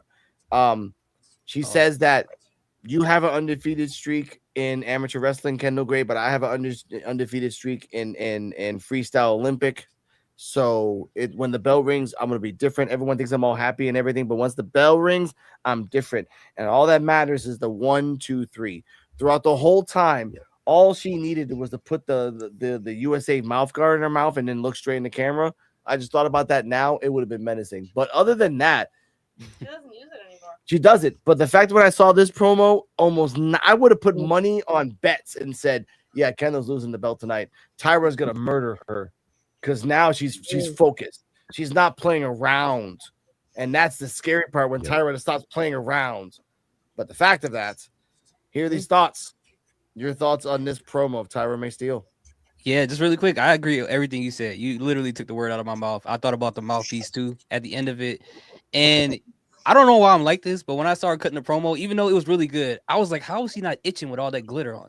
Like, I just didn't get it. But I just thought the promo was really good. I don't want to try to go into the match yet because we're going to get there eventually. So, yeah, I agree with everything you just said. Okay. EOD and then Terrell. All right. Yeah. That's pretty much everything that could be said. I did like how Tyra did give Kendall her props, but basically said, okay, you're undefeated. I'm undefeated in this style. But we both know it's different when we get in the ring. It's a different story. So it's like, okay, this is a different type of animal. So I did like the fact it's like, okay, yeah, you acknowledge the fact that she was an undefeated, collegiate athlete or whatever it was. But yeah, Tyra, but she started off the promo kind of happy-go-lucky, and then slowly but surely it got more menacing. And by the end of it, I was kind of scared. For me, not even for Kendall. I was scared for me. I was like, oh my God, she has this great way of just turning from like a true baby face to like maybe a heel, even though it wasn't a heel promo, but the fact that it was just so menacing, like, yeah, I mean business. And once that bell rings, I'm whipping some ass is basically how she delivered the promo. And I like it. And how I was saying about Holloway, like, I think he's going to be a star. Like Tyra, like it's not her wrestling. It's like her character, and I think she's really developing her character, and she can really be a superstar one day. So yeah, I thought the whole promo was good. Build up the match, so I liked it. I give the whole promo an A. Okay. Terrell? Yes, the promo with Tyra May Steele, I would definitely have to get give an A. I really enjoyed it. Just like EOD said, she started off really, really bubbly. And by the end of it, you happy to hear her speak and her excitement about going after the title. And then it's like, by the end of it, you like, oh, she crazy, bro. You know what I'm saying? It's almost like, it's almost as if like Shiloh Hill had his promos always start off like really light and then it goes dark. For example, I would say the promos kind of remind me of the boss fight, the boss fight in Tekken Tag, where you're going against June, and it turns into unknown after you beat the first stage. That's what that's what it reminds me of. It's crazy, but I was legit scared for Kendall as well. Everyone was.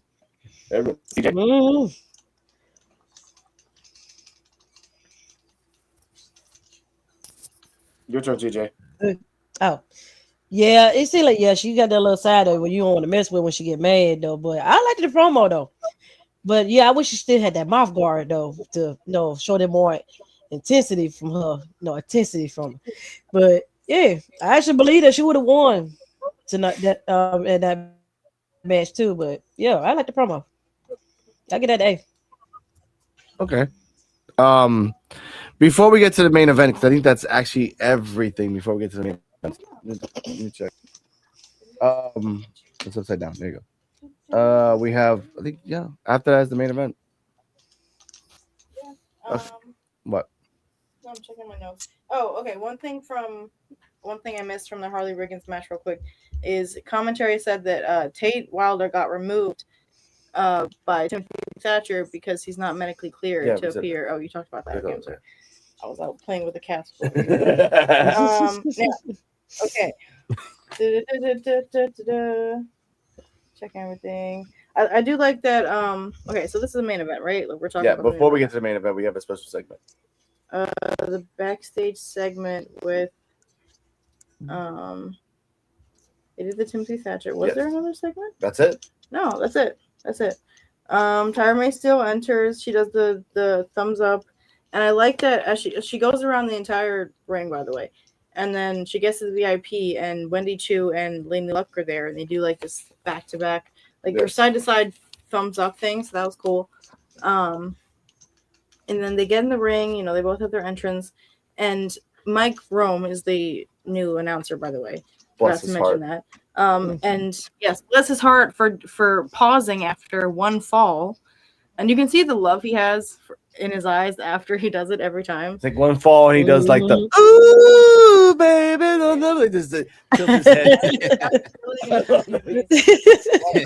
I've been seeing that meme everywhere. I'm saying.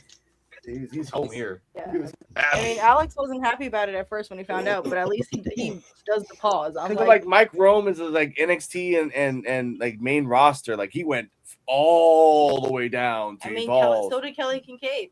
No, shut your damn mouth. Kelly Kincaid was home before they took her away. We love her. She was home. Okay. Mike Rome announces Tyra May Steele as an Olympic gold medalist. So let's make sure we remember that. Both of them are undefeated in their fields, according to the commentary, and they both mentioned before. Now, the match started off with a lot of mat wrestling. Like, throughout, it was just mat wrestling, which I'm a fan of. And like the commentary said, it's a testament to the talent that they have in the women's roster.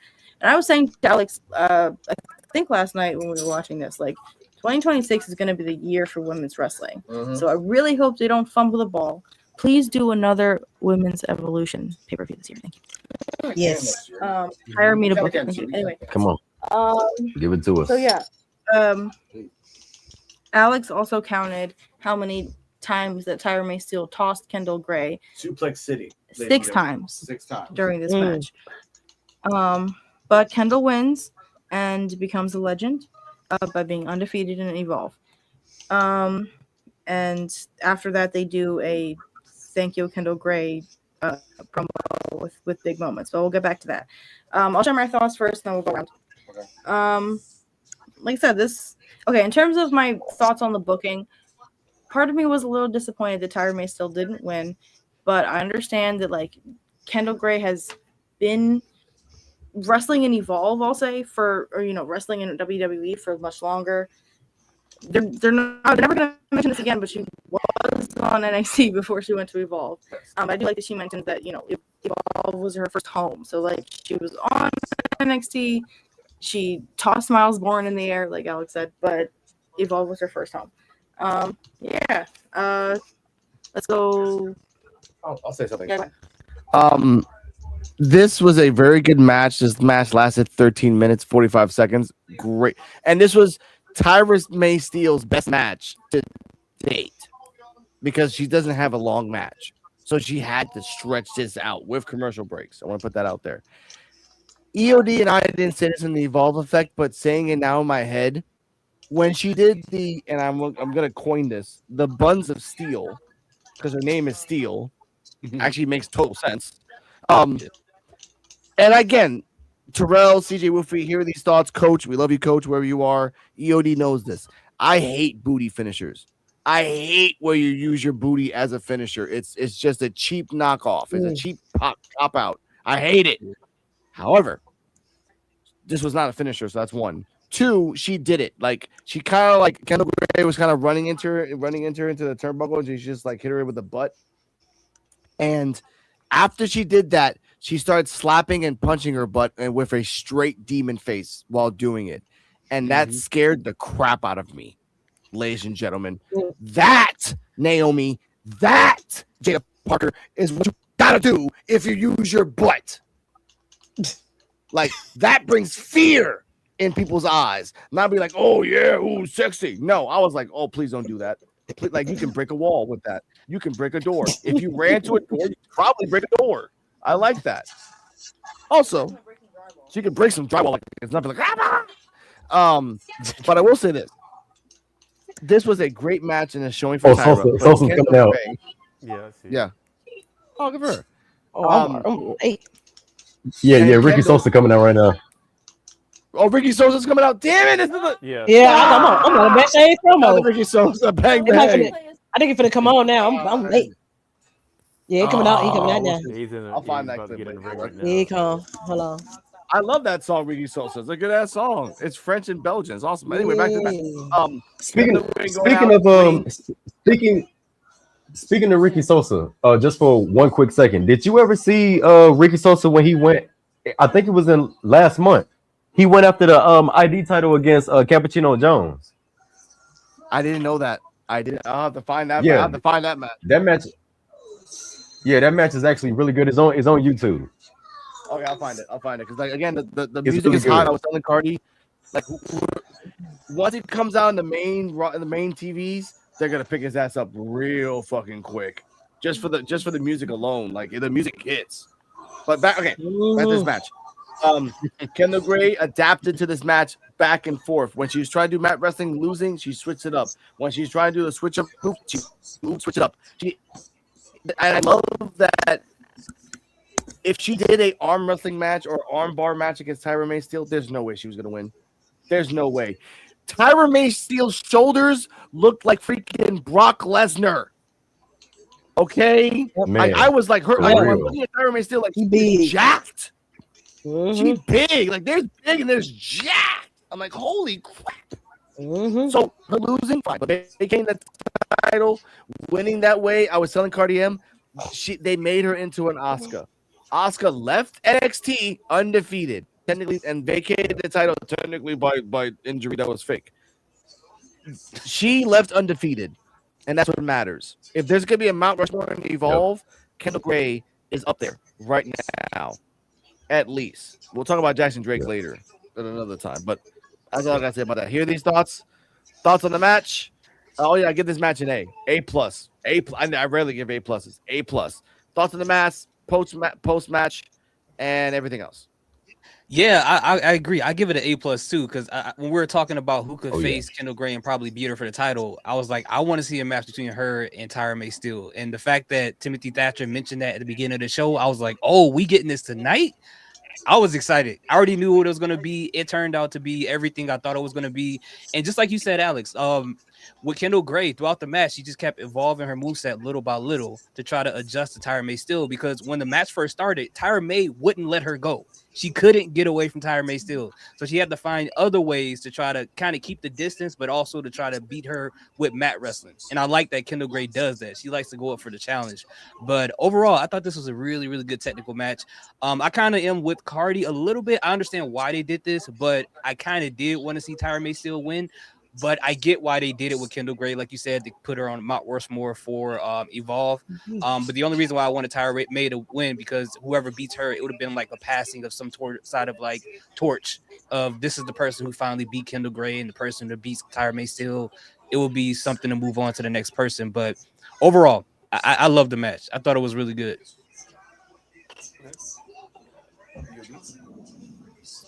Yeah, this match was awesome. And this was definitely Tyra May Steele's best match. And this is why I'm like, yeah, she could be a star. Because when she had her other match, she was good. But this match, this was like, to me, like a complete match. And Kendall is always figuring out stuff during the match. Because Tyra May Steele will go to the well a little bit too much. But it's like every time, like every fourth time she would do something, Kendall will then like already seen it. I'm like, I've seen it 3 times. All right, now I can reverse it. So then Tyra May Steele had to do something else. She'll do that for a bunch of times. Then eventually, Kendall will adapt and be able to counter it. But she was getting like ragdolled. This was like I almost want to say this might have been the weirdest match for Kendall because Kendall was really getting beat down. Even with the Wendy match, it was like it was different. This match, it was like she was getting beat down.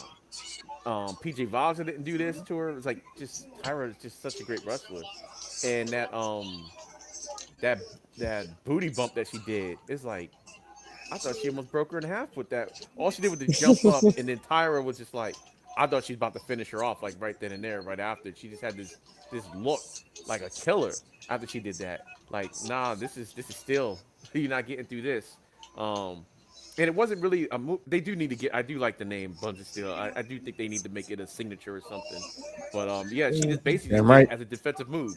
Like it wasn't like was like a set offense, like she just tried to Irish whip her into the corner or try to do something. She just jumped up and blocked it. That's basically all she did, and she bounced off that thing. But yeah, I was saying before the stream, while I was on the live stream, that I could see Tyra winning it, but I actually kind of prefer if she didn't, only because I want to see a tournament with the ladies, and tournaments is always an easy storyline, and that was the only reason why I was like glad that Kendall kind of went out on top, and yeah, she's on the Rushmore and everything. Like her and Callie deserves something too, and I don't know what that means that Callie wasn't at the town hall meeting because we do know this is Kendall's last, this is her last Evolve, but she's gonna be on LFG, so it's like maybe the same thing with Callie was that her last thing or not? I don't know, but yeah, I don't. Yeah, I know I don't really do the pluses, but this was an A plus. This match was everything. Tyra May still did what she had to do, and Kendall Gray gave it right back to her. This match was phenomenal. So A plus for me. Okay. Okay. Terrell? Yeah, this match was definitely A plus indeed. You know what? I would actually have to give it an S, and the reason why I'll give it an S is because even though nobody lost to submission, we did have a good exhibition of two technical wrestlers in their own right, man. We have an Olympic gold medalist going up against how should I put it? What amateur wrestler? It was amazing. It was very amazing. From start to finish, I was just glued to the TV because I was really wanting to see who was going to come out on top during this match. And Kendall Gray, I was afraid for her because when she was doing those sideways German suplexes on her, bro, she was literally flinging her across the ring. And in comparison, when Kendall Gray did it to Tyra May Steele, it's like it wasn't even, yeah, it was like safe. It was just like a regular move. Man, Tyra May Steele, she was like, no, I'm tossing you. Like for real, like it's almost as if she didn't even know her own strength. And that's scary. That is scary. You know what I'm saying? Other than that, the match was beautiful. And as much as I wanted Tyra May Steele to win, the same as all of us wanted it, I must definitely say it was a beautiful way to close out because she literally is going to go in the history books as an undefeated WWE Evolve Women's Champion. As a champion, undefeated as champion. Yeah. I love it. I love it. And who beat an Olympic gold medalist? And she beat an Olympic gold medalist, the first and only female Olympic gold medalist signed to WWE. It's dope. I love it. Kendall, she deserves it. She deserves it, man. I like that. TJ Wolfie? Oh yeah, I love the match too. It was a great match. I get that A plus as well. And Tyra May something else. Like really, actually, when they say something about Vince being in the bookings, if Vince had seen her power from like early on, she would probably book at the female Brock Lesnar right now. For real, like she's man that what she did with her that Buns of Steel, that was something else. That was crazy. And them suplexes, like she would be nothing to play with, really. But Kendall had her own way, ended up getting a win over her too. But they both had a great match. But yeah, the end of it, how they gave her a send off was beautiful. It was nice. Gave her a little vignette too. Thank you, Kendall. You know, it was good. It was nice. So she just went out on top. So it was. I give that an A plus. I actually, yeah, I kind of agree as well. Like it was a good match. Like I said, I already put that out there and put my rating. But ladies and gentlemen, before we get to the final thoughts and final rating, and everyone say goodbye, when I say I got such grasp in the lines, I got such grasp in the lines. Let's go, special edition guest star. Oh my god, it's 444. Look, 444. We're aligned. Ah! Okay. Going on a coffee date. I'm kind of nervous. Welcome to Chaotic Coffee Adventures. Today we are in Disney Springs. We are going to Joffrey's Coffee with a special guest, Nikita Lyons. Candy Cauldron, shall we go? No, I don't want to go to the Candy Cauldron. I'm scared. I have something for you. Okay, you something for me. Yeah. A rock! It's a rock! And then also some fairy dust. Oh my Yes, god. We'll talk more about this later. I feel so magical. Okay, so my rock and my Pixie dust. Pixie dust. Magical Nikita Lyons pixie dust. Okay, so we're at Disney Springs. Oh my gosh, look at there's a rainbow. Do you see the aura in the water? You actually see it? No, I don't. You don't? Are you serious? Oh no, I do see it. Okay, I was like, maybe I didn't. Wait. Psychic. It is beautiful. Well, I wanted to tell you something. Okay. Come. Okay. So I'm sensing that you might trip today. Okay. So just really pay attention Okay, to where you're I'll walking. make sure I'm looking one foot in front of you. Just see you. I feel the vibe. Honestly, yeah, they're radiating off They're of really you. strong. What would you call that though? Like the energy? Everything is energy. I'm letting loose. I'm with Nikita's energy today. It's fine. People are so uptight nowadays. Well, I was, but with you, not anymore. I'm ready. Oh, good. And we're gonna breathe deep. And Okay. We're gonna touch the earth and touch the grass. And guess what else I have? What? I'll tell you later. my culture. Yes. That's woo. Right? Yes. Yes, My culture. I knew it. Because I'm psychic. I guess I could also be educated. Psychic and educated. I am psychically educated. So you say I talk to rocks. I don't talk to rocks. The rocks are not the magical things. I am the magical thing. Everything is energy, right? There's this brick. Okay. This shirt. This man behind the camera. The sky. The flags. The buildings. Everything is literally energy. And so these crystals, right? First of all, they're pretty, right? They're pretty. Look at my little, oh my gosh, look at that car. That car is energy. I actually summoned that. I didn't tell you, but I actually manifested this. Also, you see in my pocket, I have a moonstone. This brings abundance right here. Oh, and abundance. then I have my own fairy dust because I'm abundant. Follow along. This is it. I knew it. She's magically guided us here. So we'll resume. We'll resume. After the call. Oh.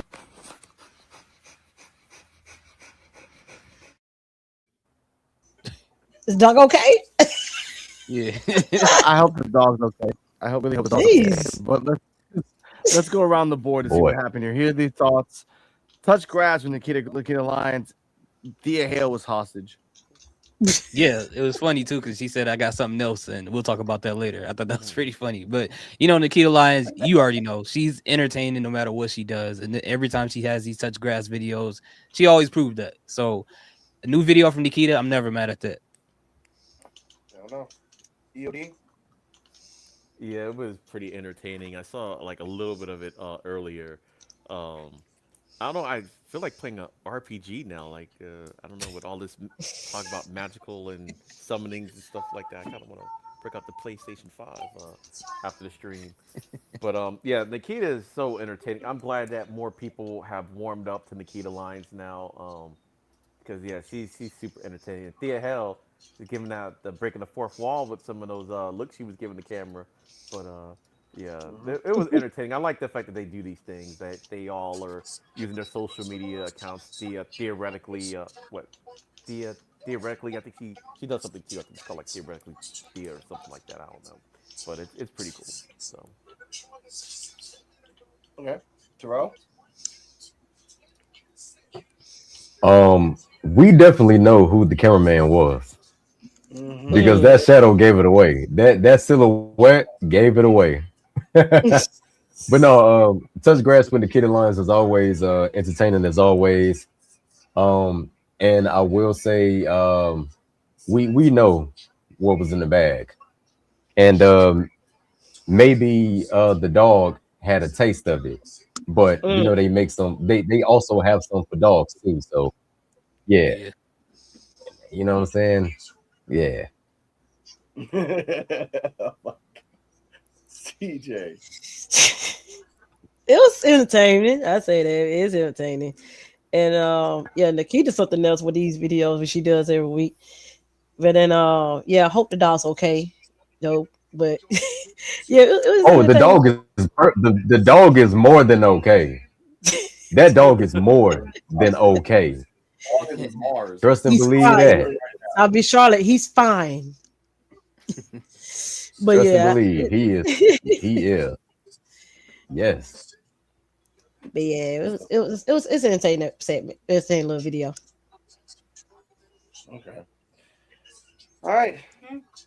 Final rating. I think that's it. Like I said, they did a little send off segment for Kendall Gray. She tapped the evolve sign one last time and then did a heart goodbye. So thank you, Kendall Gray, for your time on evolve. Yeah, everyone. Let's start with CJ and Terrell. Can go around and give their socials. Do you want to start with that? I get the show or and you can look at my link tree, which is at the bottom of the description. My link tree / CJ Wolfie 15, and you can go ahead and like and subscribe for all of my platforms. And you can find me and my beautiful fiance at For Real Love 15 is what you see under my nameplate. In the description below this video, you can find me at Linktree / For Real Terrell. I have links to my social media on there. Just uploaded 2 new gaming videos today on playing games for real because I really have been playing games for real because I have been lacking gaming content on there. So that's the reason why I named it that, because yeah, it's time to play some games for real. So to the 126 subscribers that I have, thank you for anticipating it this long. Lord. I like that. That's beautiful. Hear these thoughts. Yeah, I'll give this show an A. I thought it was a pretty good show. That technical match between Tyra May Steele and Kendall Gray is great. It's a very sad moment to see that she's moving on, just like the Vanity Project. But hey, you know, you got to make room for new stars. But at the same time, you got to be happy for them because, you know, Kendall Gray is going to be a huge star in the future, especially on the main roster. But as far as all my content or whatever, hear these thoughts, look for it, whatever social media platforms you're on. If you see a picture of me, I'm there. If you don't, I'm not. Okay. Wow. POD. Oh yeah. All right, I give the overall show a B. I do think it was better than Succession overall, and I think Succession was just I gave it a C because more of the atmosphere than anything else. But yeah, glad to see Kendall moving on to bigger and better things. Maybe she might be the #1 contender for this belt for NXT Championship. You never Oh know. yes. But yeah, you could. Oh, and the fact that WWE did even let her leave on top, which sometimes they don't. Well, a lot of times they don't do. So I did like that. But you can find me at Linktree /NAdays33, where my YouTube channel EOD 33 Wrestling Hub is on, where I go live Monday through Wednesdays 8 p.m. Eastern Standard Time, and now Saturdays for Triple. So that's where you can find me, and all my other socials is on there. All my other YouTube channels are on there too. So there you go. I will be watching that with you, Reyes, on the 14th at midnight because they always put that shit on midnight.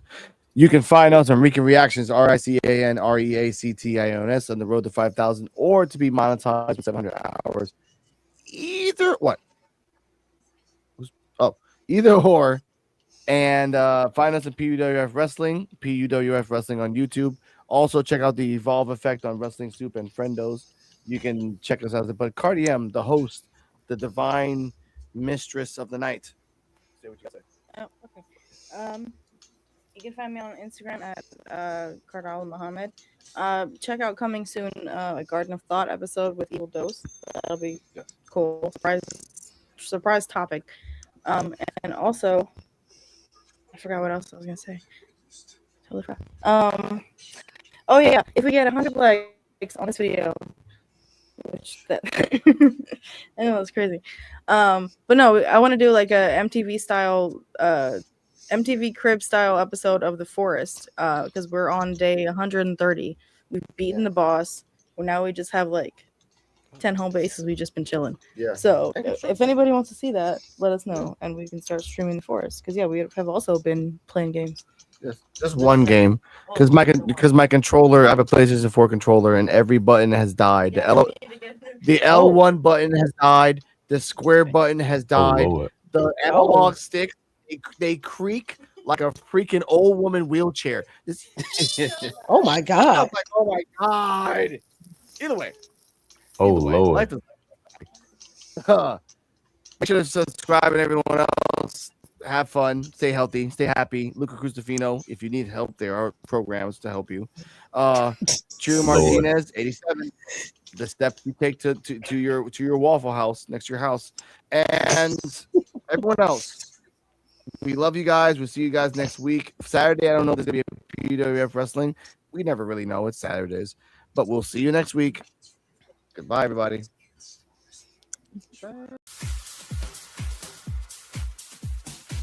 Evolve. Do you feel that? Do you feel that bass in your chest? That spark that's in the air? Well, get ready because Luca Cristofino is arriving. And when that beat drops, I'm tripping through the lights. I'm rolling with the rhythm and I'm cruising right to the peak here at WWE Evolve. And just because I'm vibing, just because I'm smiling, just because I move the way that I do, does not mean